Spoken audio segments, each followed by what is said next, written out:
Welcome to the Rim Break Rodeo. We hope this video helps. In this video, I will explain how to make a ghost detector machine. We'll start by exploring the fundamental concepts behind these devices, often involving electromagnetic field detection. Then, we'll dive into the specific parts you'll need to gather, ensuring you have everything ready for construction.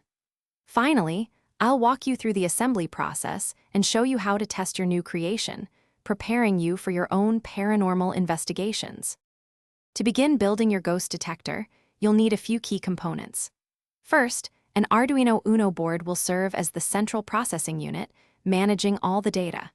Next, an electromagnetic field sensor module is crucial for picking up subtle energy changes. You'll also want a small liquid crystal display screen to show your readings in real time. Finally, a 9-volt battery will provide the necessary power for your portable device, allowing for investigations anywhere. Now, let's put everything together. Start by carefully connecting your electromagnetic field sensor module to the appropriate analog input pins on your Arduino Uno.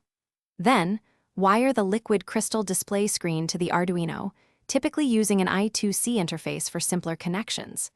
Double-check all your wiring to ensure every connection is secure and correctly insulated to prevent any short circuits. Once wired, upload the provided detection code to your Arduino board, bringing your device to life. With your ghost detector assembled, it's time for testing and usage. First, power on your device and observe the initial readings on the liquid crystal display to ensure it's functioning.